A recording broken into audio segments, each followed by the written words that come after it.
Nos ancêtres sont des trésors. Je vous invite à fermer les yeux et à écouter ma voix, comme si chacun de mes mots était une goutte de lumière venant se déposer sur votre vie. Je vous invite dans un premier temps à visualiser un arbre magnifique, avec beaucoup de branches et de racines. Voyez cet arbre comme le symbole de votre famille. Vous êtes l'une des branches et vos aïeux sont les racines. Avant de commencer vraiment cette séance, j'aimerais que vous imaginiez un nuage au-dessus de cet arbre. Un nuage qui pleut de la lumière, afin que l'arbre tout entier soit recouvert de lumière. Cette lumière pourrait couler le long du tronc et suivre les racines profondément dans la terre. Pour l'instant, la lumière est à l'extérieur de l'arbre et je ne sais pas à quel moment elle va pouvoir pénétrer à l'intérieur. Ce que je sais, c'est que vous ressentirez au même moment quelque chose d'enveloppant, comme un apaisement. Peut-être vous êtes-vous déjà intéressé à la psychogénéalogie ou à ce genre de thérapie sur vos ancêtres. Bien souvent, vous avez appris à rejeter le négatif de ces derniers, à couper les liens, à refuser les dettes. Je vous propose de faire autrement. Et si vous plongiez ce négatif dans la lumière pour le voir autrement, si vous inversiez votre vision des choses pour y trouver du positif dedans. Pour l'instant, ce n'est peut-être pas parlant, mais laissez votre inconscient écouter cette histoire. Il va percevoir des choses que votre conscient ne peut pas voir. Il y a fort longtemps, un pêcheur sans argent se rendit sur le lac réputé le plus poissonneux du monde. Il avait marché pendant des jours et des jours sans s'arrêter. Il était vital pour lui de revenir avec des poissons à vendre sur le marché. Il arriva donc près du lac, mais voilà que sur les bords se trouvaient des crocodiles. Il n'allait pas pouvoir s'installer sur un rocher, comme à son habitude, sans risquer de se faire dévorer les pieds. Alors, il observa les autres pêcheurs, qui montaient dans des barques pour s'installer au milieu de l'eau. Les crocodiles semblaient les laisser tranquilles si loin. Le pêcheur décida donc d'emprunter lui aussi un bateau. Et comme il ne savait pas bien nager, il avait un peu peur que ce dernier prenne l'eau. Il prit le temps de les observer chacun. Il y en avait de différentes sortes, certains en meilleur état que d'autres.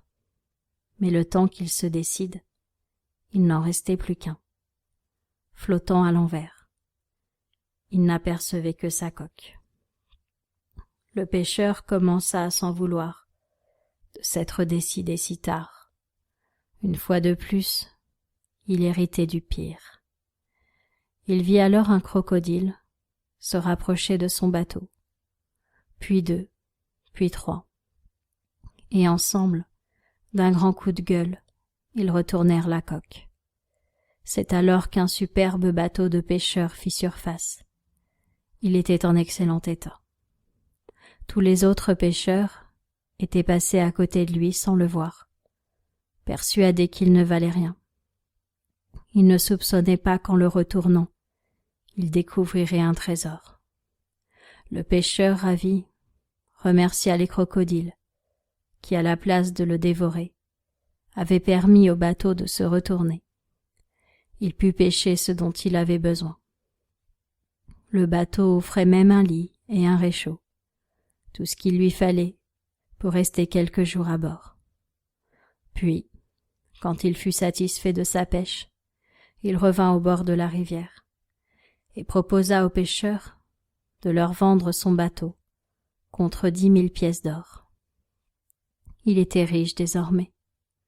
Comme quoi parfois, il suffit de retourner les choses pour s'apercevoir qu'elles sont des trésors. Imaginez votre arbre généalogique. Déracinez-le le temps d'un instant et retournez-le pour que les branches aillent vers la terre et les racines vers le ciel et la lumière. Remerciez père, mère, grand-père, grand-mère, oncle, tante, cousin. Quelle que soit votre histoire, quelles que soient leurs histoires, quand vous allez les aimer, avec votre nouveau regard, vous allez sentir qu'en vous, un ajustement se fait, parce que tous les comportements inconscients en réaction à leur comportement n'étaient pas vraiment les vôtres. Vous avez voulu au choix être comme eux ou tout leur contraire, mais c'était différent du vrai vous. Le vrai vous a besoin d'envoyer de la lumière à tout son arbre généalogique et de voir les choses autrement. Par exemple, telle personne de ma famille était radine. Et si finalement pour elle, acheter avait peu d'importance, parce qu'elle avait compris qu'il fallait se contenter de l'essentiel, si elle était en avance. Telle personne dans ma famille avait peur de la solitude. Et si finalement, elle avait compris que le secret du bonheur, c'est de partager et d'être entourée. Telle personne de ma famille était maniaque du rangement. Et si finalement, l'ordre était un moyen de se reposer l'esprit, de pouvoir rêver. Telle personne de ma famille était alcoolique. Et si c'était le seul moyen qu'elle avait trouvé pour s'évader? Si elle avait juste cherché à nous montrer la piste du besoin de rêver? Telle personne de ma famille a caché un secret. Et si c'était simplement pour éviter aux autres d'en souffrir? Telle personne de ma famille a été violente. Et si c'était pour me montrer qu'il faut oser exprimer ses émotions au fur et à mesure pour éviter d'imploser? Quoi qu'on ait à leur reprocher, si on retournait les bateaux, qu'est-ce qu'on pourrait trouver de beau en dessous? C'est le moment de replanter votre arbre. Vous pouvez y rajouter du compost pour que la terre soit meilleure, avec toutes les épluchures d'amour refoulées que vous aviez compostées. Vous avez maintenant un merveilleux engrais.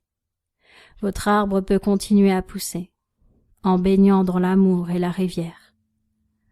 C'est le moment de vous aimer et d'envoyer de l'amour à vos racines, de leur envoyer de la lumière.